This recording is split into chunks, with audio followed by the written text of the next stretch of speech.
സംസ്കൃത ഭാഷാ സഹായിയുടെ 91ാമത്തെ ക്ലാസ്സിലേക്ക് എല്ലാവർക്കും സ്വാഗതം. നമ്മൾ മുമ്പ് 2-3 പ്രത്യയങ്ങൾ പഠിച്ചിട്ടുണ്ട്. 2-3 അല്ല, വീണ്ടും ഉണ്ട്. പക്ഷേ അതിൽ 2 ഞാൻ പറഞ്ഞു തന്നിട്ടുണ്ടായിരുന്നു. അപ്പോൾ ഇനി നമുക്ക് ബാക്കി പ്രത്യയങ്ങളൊക്കെ പഠിക്കണം. അപ്പോൾ ഇപ്പോൾ പ്രത്യയം, അപ്പോൾ നമ്മളിപ്പം പഠിച്ചാലും ആദ്യം പഠിച്ച 2-3 അതിലൊന്ന് പരാമർശിക്കേണ്ടി വരും ഇവിടെ. അപ്പോൾ അതെന്താണെന്ന് നോക്കാം. അപ്പോൾ എന്താണ് ഈ പ്രത്യയം എന്ന് പറഞ്ഞാൽ? പ്രത്യയം എന്ന് പറഞ്ഞാൽ എന്താണ്? ഒരു ധാതുവിനോട് കൂടി, അതായത് ധാതുവിന് ശേഷം ധാതുവിൻ്റെ അവസാനം ചേർക്കുന്നതാണ് പ്രത്യയം. ഒരു ധാതുവിന് ശേഷം ചേർക്കുന്നതാണ്. അപ്പോൾ അത് അർത്ഥവും ചിലപ്പം കുറച്ച് മാറാറുണ്ട് അല്ലേ? അപ്പോൾ അത് നോക്കൂ എന്താണെന്ന്. ആദ്യം നമ്മൾ പഠിച്ച ക്വാന്തമാണ്, ക്വാ പ്രത്യയം. അത് എൻ്റെ 47ാമത്തെ ക്ലാസ്സിലാണ് പഠിച്ചത്, ക്വാ. അപ്പോൾ ഇവിടെ ക്വാന്തം, ത്വാ എന്നുള്ള പ്രത്യയം വന്നു. ത്വായിൽ ഇപ്പം പഠ് ധാതുവിനോടുകൂടി ത്വാ ചേർക്കുമ്പോൾ എങ്ങനെ വരും? പഠ് പ്ലസ് ത്വാ. ഈ ത്വാ എന്നുള്ളതിൽ മാറി ത്വാ മാത്രമേ വരികയുള്ളൂ. അപ്പം പഠ് പ്ലസ് ത്വായായി. അതാണ് പഠിത്വ, പഠിച്ചിട്ട്, പഠിത്വ, പഠിച്ചിട്ട്. അപ്പോൾ ഇതിൻ്റെ അർത്ഥം എന്താണ്? ഭൂതകാല അർത്ഥമാണ് വരുന്നത്. ഭൂതകാല അർത്ഥത്തെയാണ് കാണിക്കുന്നത്. പഠിത്വ, പഠിച്ചിട്ട്, പഠിച്ച ശേഷം എന്നുള്ള അർത്ഥത്തിൽ. ഇത് വെച്ചൊരു സെൻറ്റൻസ് നോക്കിക്കോളൂ. അതായത് എഴുതാനിവിടെ തേ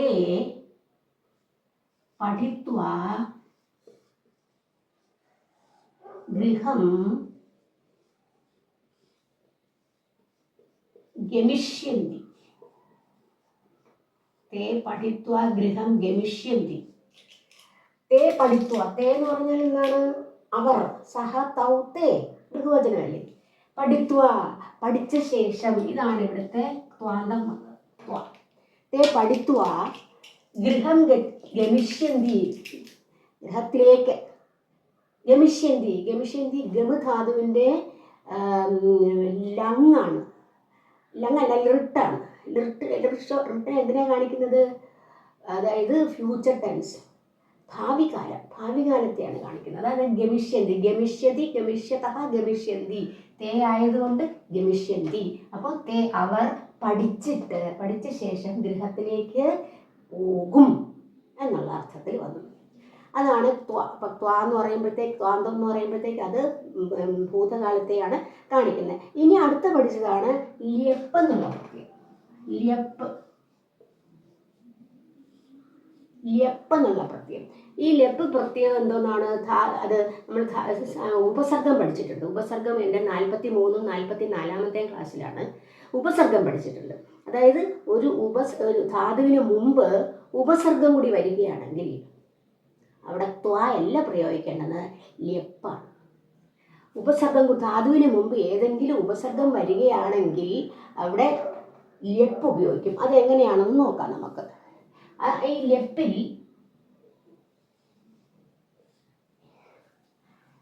ലെപ്പിൽ യാ മാത്രമാണ് ശേഷിക്കുന്നത്. അപ്പം ഉദാഹരണം പറയും, ആ പ്ലസ് ഗമ് പ്ലസ്, ഇവിടെ ഇത് ഉപസർഗം, ഗമ് വന്നു, യ, ലെപ്പിൽ യ. അപ്പം എന്തായി മാറി? ആഗമ്യ, ആഗമ്യ, അല്ലെങ്കിൽ ആഗത്യ, രണ്ടും പറയാം. ആഗമ്യ അല്ലെങ്കിൽ ആഗത്യ എന്ന് പറഞ്ഞാൽ എന്താ? വന്നിട്ട്. അതും ഭൂതകാലത്തിൻ്റെ അർത്ഥമല്ലേ? പക്ഷെ അതിന് ഉപസർഗം കൂടി പ്രയോഗിക്കുന്നു എന്നുള്ളതാണ്.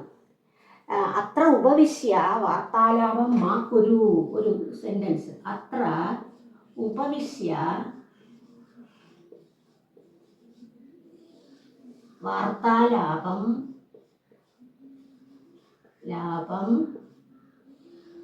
മാ കുരു.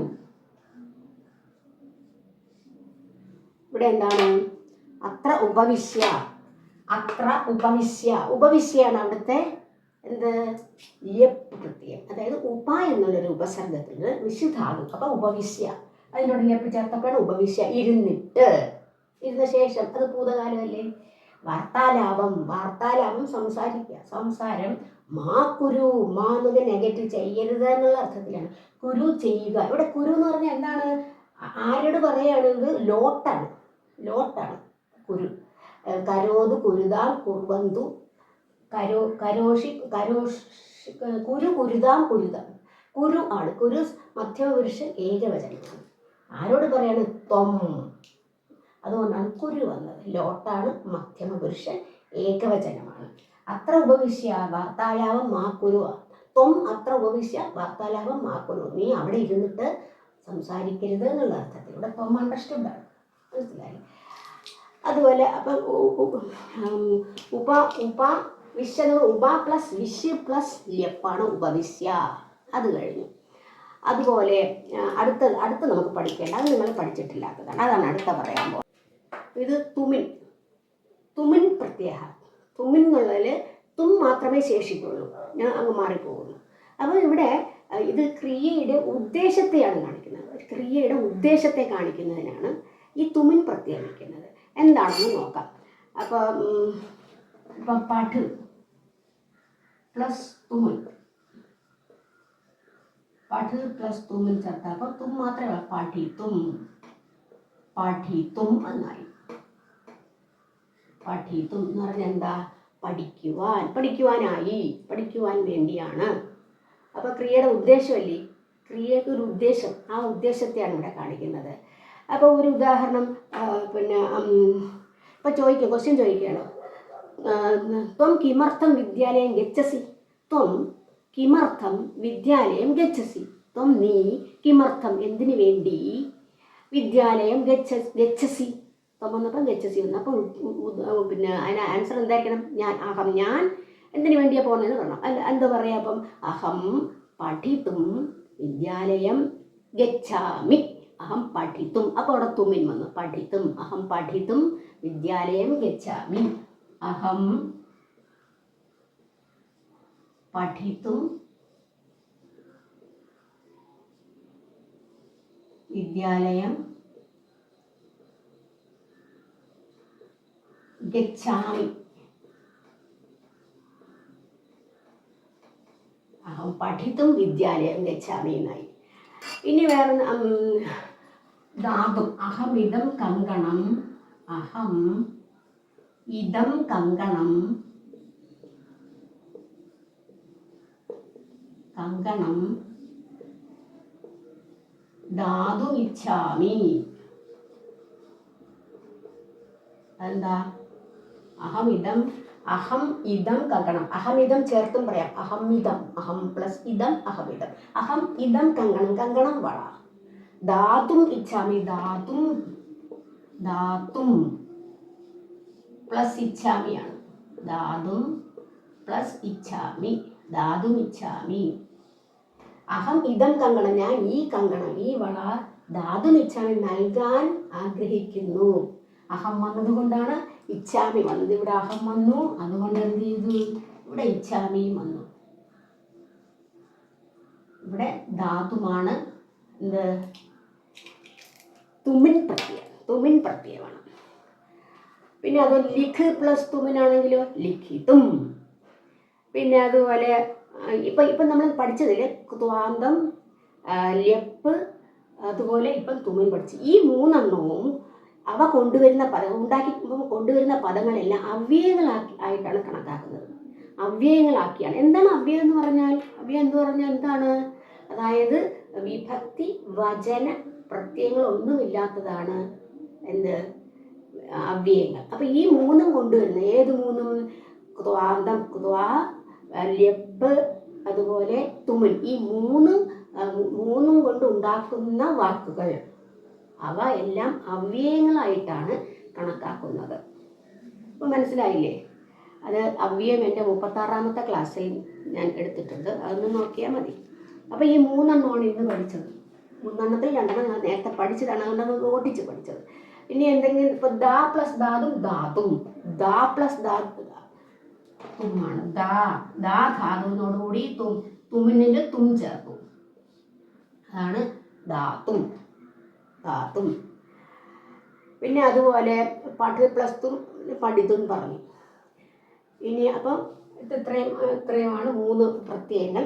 ഈ നമ്മൾ പഠിച്ച ത്വാന്തവും ലിയപ്പും തുമ്മും ചേർത്തുള്ള സെൻറ്റൻസ് നോക്കി മലയാളത്തിൽ തന്നിട്ട് അത് നിങ്ങളെങ്ങനെ മാറ്റാമെന്നുള്ളതെന്ന് നോക്കിക്കോളൂ. ആദ്യത്തേത്, കുതിര വെള്ളം കുടിച്ചിട്ട് പോകാൻ തയ്യാറാകും. വെള്ളം കുടിച്ചിട്ട് എന്ന് പറയുമ്പോഴത്തേക്ക് ഏത് വരും? ത്വാ വരണം അല്ലേ? പിന്നെ പോകാൻ എന്നുള്ളത് എന്താണ്? അതും എന്താണ്? തുമ്മിൻ പോകാൻ. അപ്പൊ ആ രീതിയിൽ നോക്കിക്കോളൂ. ആദ്യം കുതിര എന്നുള്ളതിന്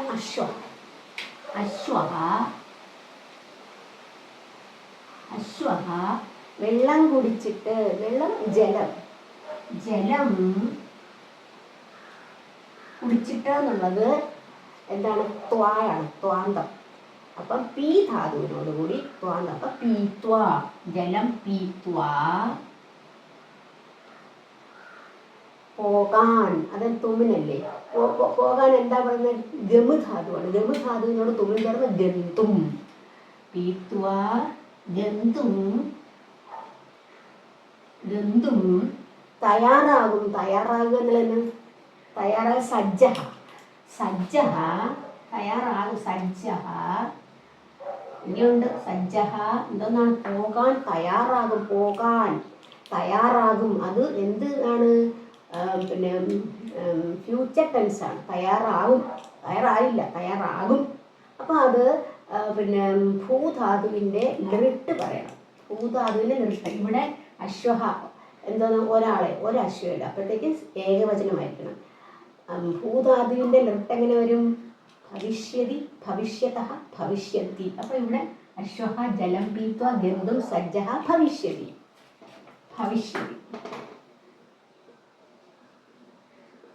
സജ്ജഃ ഭവിഷ്യതി. അടുത്ത, പുസ്തകങ്ങൾ കൊണ്ടുവന്ന് പഠിക്കും.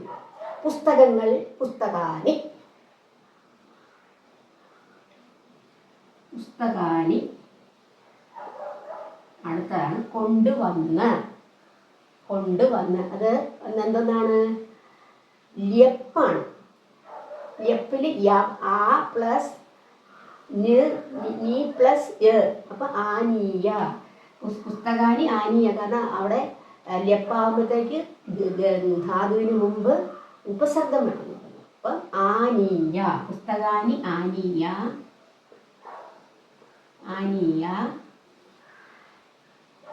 പുസ്തകം കൊണ്ടുവന്നിട്ട് പഠിക്കൂ എന്നാണ്. പഠിക്കൂ എന്നുള്ളത് അവിടെ ലോട്ടല്ലേ വരേണ്ടുന്നത്? പഠിക്കൂ, ഉപദേശിക്കുകയാണ്. അപ്പം ലോട്ടാവുമ്പോഴത്തേക്ക് എന്താണ് വരേണ്ടുന്നത്? പടുധാതുവിൻ്റെ ലോട്ട്. പടതു പടതാം പടന്തു, പടതം പടത. ഇവിടെ ആരോട്? പിന്നെ പുസ്തകാനി ആനീയ. പുസ്തകങ്ങൾ കൊണ്ടുവന്ന് പഠിക്കൂ എന്ന് പറയുമ്പോൾ ഒരു കുട്ടിയുടെ അല്ല പറയണം, എല്ലാവർക്കും കൂടി ആയിരിക്കും പറയണം അല്ലേ? അപ്പം വേണമെങ്കിൽ നമുക്ക് പുസ്തകാനി ആനീയ അതിൻ്റെ മധ്യമപുരുഷ. നിങ്ങൾ എല്ലാവരെയും ത്വം യുവം യൂയത്തിൻ്റെ അടുത്ത് പറയുകയാണ്. പുസ്തകാനി ആനീയ എന്ത് വേണം? പടതം പഠതയാണ്. പഠത പഠിക്കൂ, ലോട്ടാണ്. അവിടെ ലോട്ട്. ഇനി അവൻ ആഹാരം കഴിച്ചിട്ട്. അവിടെ കഴിച്ചിട്ട് എന്ന് പറയുമ്പോൾ തന്നെ അത് ത്വാ. പഠിക്കുവാൻ എന്ന് പറയുമ്പോൾ തുമിൻ വരണം. പഠിക്കുന്നതിന് വേണ്ടി, അല്ലെങ്കിൽ പഠിക്കുവാൻ വിദ്യാലയത്തിലേക്ക് പോകും. അപ്പോൾ ആദ്യം എന്തോന്നാണ്? അവൻ എന്ന് പറയുമ്പോഴത്തേക്ക് സഹകരണം. ആഹാരം കഴിച്ചിട്ട്. ആഹാരം ഭോജനം കഴിച്ചിട്ട്. കഴിക്കുക എന്നുള്ളത് ഭക്ഷ്യധാതു. അതിനോടുകൂടി ത്വാന്തം ചേർന്ന് ഭക്ഷയിത്വാ.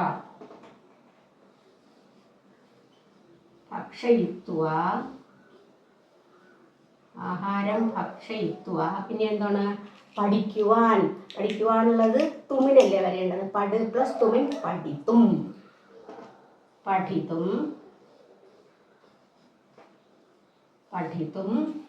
വിദ്യാലയത്തിലേക്ക്. വിദ്യാലയം ദ്വിതീയ വിഭക്തിയാണ്. വിദ്യാലയം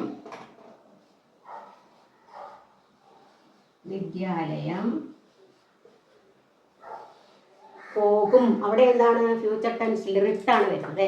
വിദ്യാലയത്തിലേക്ക് പോകും, അവിടെ എന്താണ് ഗമ ധാതുവിൻ്റെ റിട്ട് എങ്ങനെ വരും? ഇവിടെ സഹയാണ്, അപ്പം പ്രഥമ പുരുഷ ഏകവചനമാണ് വരേണ്ടത്. ഗമ ധാതുവിൻ്റെ റിട്ട് ഗമിഷ്യതി. സഹ ഭോജനം ഭക്ഷയിത്വ പഠിതും വിദ്യാലയം ഗമിഷ്യതി. ഗമിഷ്യതി. വേറൊന്നും നോക്കിക്കോളൂ.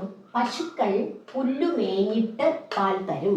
പശുക്കൾ, പശുക്കൾ എന്നുള്ളതിന് പശു എന്നുള്ളത് ധേനുഹു, ധേനുഹു ധേനു ധേനവഹ. അപ്പൊ ബഹുവചനം ധേനവഹ. ധേനവഹ എന്താണ്? പുല്ല്. പുല്ല് എന്നുള്ളതിന് എന്തോന്നാണ്? പുല്ല് ഖാസഹ. അപ്പോൾ അവിടെ പുല്ല് പുല്ല് പുല്ലിനെ മേഞ്ഞിട്ട് എന്നാണ് അർത്ഥം. അപ്പോൾ അവിടെ ഏത് വിഭക്തിയും ദ്വിതീയ വിഭക്തിയും ധാസം ധാസം ധാസം പുല്ലിനെ മേഞ്ഞിട്ട്. മേയുക എന്നുള്ളതിന് ചരുധാതുവാണ്. അപ്പോൾ അവിടെ ദ്വായാണ് വരണം, മേഞ്ഞിട്ട്. അപ്പം ചരിപ്പസ്വ ചരിത്വ, ധാസം ചരിത്വ, ധാസം ചരിത്വ പാൽ തരും. പാൽ ദുഗ്ധം, ദുഗ്ധം തരും ആണ്. തരും എന്ന് പറയുമ്പോഴത്തേക്ക് അത് ഫ്യൂച്ചർ ടെൻസ്, ഭാവികാലമാണ്. അപ്പം ലിറിട്ട് വരണം. ഇവിടെ തരും എന്നുള്ളതിന് ദാധാതുവാണ്. ദാധാതുവിൻ്റെ ലിറിട്ട് എങ്ങനെ വരും? ദാസ്യതി ദാസ്യത ദാസ്യന്തി. ഇവിടെ ധേനഹ ബഹുവചനമായതുകൊണ്ട് ദാസ്യതി ദാസ്യത ദാസ്യന്തി വരും. ദാസ്യന്തി. അപ്പം ധേനവ ധാസം ചരിത്വ ദുഗ്ധം ദാസ്യന്തി. അടുത്ത് നോക്കിക്കോളൂ. രമേശ. രമേശനെ വിളിച്ചു പറയുകയാണ്. രമേശ പുസ്തകം കൊണ്ടുവന്നിട്ട് പഠിക്കൂ എന്നാണ്. രമേശ. അപ്പം നമ്മൾ സംബോധന പ്രഥമ പഠിച്ചില്ലേ? ബാലശബ്ദമാണ് ബാലഹ ബാലോ ബാലാഹ. പിന്നെ ലാസ്റ്റ് സംബോധന നമ്മൾ പറഞ്ഞത് ഹേ ബാല ഹേ ബാലോ ഹേ ബാലാഹ എന്നുള്ളത്. അതുപോലെ ഹേ രമേശ വിളിക്കാം. ഹേ രമേശ, ഹേ രമേശ, ഹേ രമേശ, ഹേ രമേശ. ഒരു വര വേണം, വര വന്നിട്ട് കുത്തും. കാരണം സംബോധന ആയതുകൊണ്ട് എന്ത് ചെയ്യണം? പുസ്തകം കൊണ്ടുവന്നിട്ട് പഠിക്കും എന്നാണ്. പുസ്തകം അതുപോലെ തന്നെ പുസ്തകം തന്നെ. ഒരു പുസ്തകമല്ലേ ഉള്ളൂ, ഒന്ന് പുസ്തകം എന്ന് പറയും. പുസ്തകം. ഇനി കൊണ്ടുവന്നിട്ട്, കൊണ്ടുവന്നിട്ട് കൊണ്ടുവരിക എന്നുള്ളതിന് ആ പ്ലസ് നീ എന്നുള്ള അർത്ഥമാണ് വരുന്നത്. ആനീയ. അതെന്താണ്? ആനീയ എന്തോന്നാണ്? ലിയപ്പല്ലേ, കാരണം ഉപസർഗം വരുന്നത്. ആനീയ. പുസ്തകം ആനീയ. ആനീയ പഠിക്കൂ. പഠിക്കൂ എന്നുള്ളത് അവിടെ പഠിക്കൂ എന്ന് പറയുന്നത് ലോട്ടാണ്. പക്ഷെ ഇവിടെ ആരെ പറയാ? ഹേ രമേശ. രമേശ നീ പഠിക്കൂ എന്നല്ല നമ്മൾ പറയാറുള്ളത്. അപ്പം നീ എന്നുള്ളതിന് എന്താണ്? തൊമ്മാണ് വരേണ്ടത്. അപ്പം തൊം വരുമ്പോഴത്തേക്ക് ലോട്ടിൽ ഇവിടെ എന്ത് വരണം? പഠിക്കൂ എന്നുള്ളത് നേരത്തെ വന്നല്ലോ. പടതു പടതാം പടന്തു പഠ തൊമ്പട. അപ്പം ഇവിടെ ആനീയ പഠ തൊമ്പട. തൊം യു ആയിരുന്നെങ്കിൽ പടതയായിരുന്നു. ഇത് തൊം വന്നപ്പോൾ പഠ. മനസ്സിലായില്ലേ? അപ്പോൾ ഇതാണ് ഓരോന്ന് വന്ന് ഇവിടെ വന്നതെല്ലാം ആനീയ. ആനീയ ലെപ്പാണ്. അതുപോലെ ചരിത്വ ത്വാന്തം. അപ്പോൾ ഇത് മൂന്നെണ്ണം. ഇനി വരുമ്പോഴത്തേക്ക് അടുത്ത ബാക്കിയുള്ള പ്രത്യയങ്ങളൊക്കെ നമുക്ക് പഠിക്കാം. ഓക്കെ. അപ്പോൾ ഇന്നത്തെ ക്ലാസ് ഇവിടെ പൂർണ്ണമാകുകയാണ്. അടുത്ത ക്ലാസ്സിൽ കാണുന്നവരെ എല്ലാവർക്കും നന്ദി, നമസ്കാരം.